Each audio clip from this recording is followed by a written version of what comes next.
In a 1970s issue of American Cinematographer magazine, producer Dino De Laurentiis delivered yet another wonderful quote in which he said, "Steve McQueen made a picture in which he died at the end, but they made another picture with Steve McQueen. Many stars die at the end of a picture and then go on to the next picture. Kong is a star. We are going to have a new story. A new Kong." Oh good. I'm so happy he said that. Because you know what the world was really missing? Kong with a big titty monkey wife. 10 years have passed since Kong got bitch slapped off the World Trade Center, and somehow scientists have managed to keep him alive. For 10 years. For 10 years on life support, without a properly functioning heart, requiring a full heart transplant and a blood transfusion. 10 years. 10 years. Okay, sure. But how are they going to go about giving Kong a blood transfusion? Too bad Kong's the only living one of his kind, right? Nope.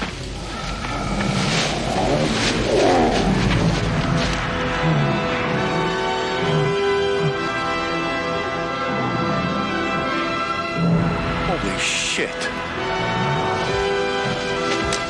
Oh, God. I don't even know if I can show this on here.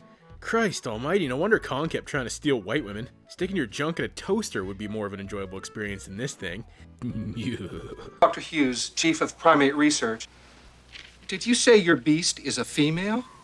Yeah, and a damn good looking one, too.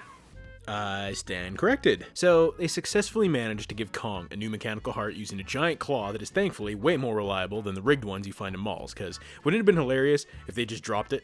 And no, the ridiculousness of a whole bunch of doctors using what looks like giant dentist equipment to perform open heart surgery on a giant comatose monkey, it's not lost on me. So the head doctor slash scientist person responsible for this is none other than a young Linda Hamilton, fresh from her stint as Sarah Connor in Terminator, which begs the question, why in God's cruel name is she even in this to begin with? Well, apparently she had seen how the 1970s movie had skyrocketed Jessica Lange's career and wanted some of the same success, because I guess Terminator didn't do that. She said she never saw Kong because she always acted in front of a green screen, so when she saw the end result, she was mortified. But she read the script. No excuses, Linda, you knew what this was. You can't read a script about giant ape monkey love and think, this is a good idea. But to her credit, she tries. God bless her heart, does she ever try. And at least they didn't just put her in as an Ann Darrow-esque damsel in distress. All I can say is it's a damn good thing Terminator 2 happened, or this may have been the end of her career. Funny enough, Peter Weller was offered a part in this thing, but decided to do RoboCop instead, which was clearly the wrong career path. You missed out, Peter. You missed out. Now, if you came here for unbiased wanton destruction of kaiju proportions, fuck you. But if you came to see two hairy bruised nutsacks rubbed together in sweet romantic bliss, oh god, you're in luck. Eventually, the Kong couple gets free, and we're forced to watch a budding romance blossom between two of the ugliest fucking things I've ever seen in my entire life. It's really creepy.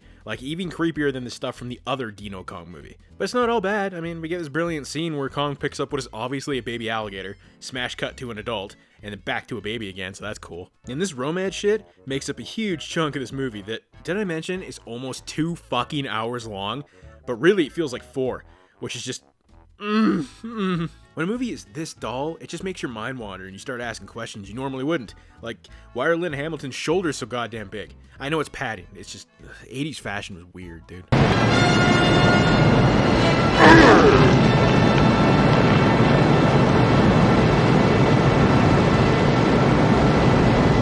The last 40 minutes of this movie is when it actually becomes tolerable, and that's mainly just because stuff finally starts to happen.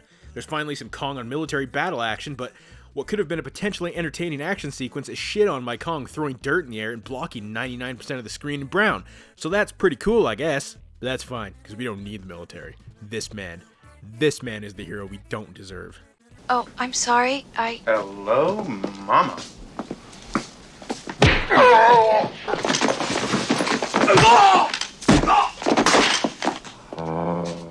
Hands down, though, the very best scene in this entire movie and what makes all this cinematic torture worth it is when a bunch of drunk rednecks take it upon themselves to capture Kong, and it goes about as well as you imagined it would. But because I'm a weeb, I can only think of one thing when I saw this.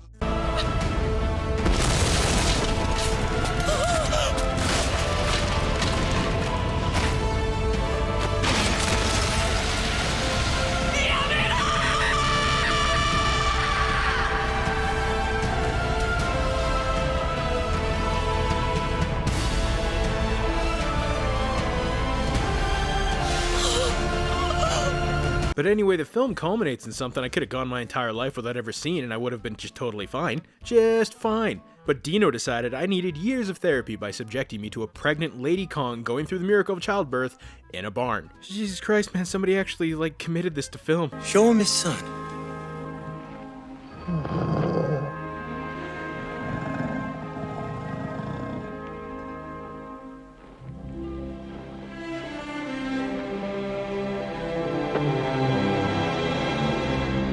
Damn, that's an ugly baby. Nobody asked for this movie. No one. Why did we need this? Money, I guess? I didn't even make that much. And apparently, according to the movie's writer Steve Pressfield, there were early scripts that would have had Kong in Russia, or even space. But it was apparently too embarrassing to make it as if this was any better. Where are those movies? That's what I want to see. If you're going to waste your time making another King Kong movie, at least go with it and embrace the ridiculous fact that you even tried making a sequel to King Kong in the first place. I mean, there's a reason King Kong Escapes was so much fun.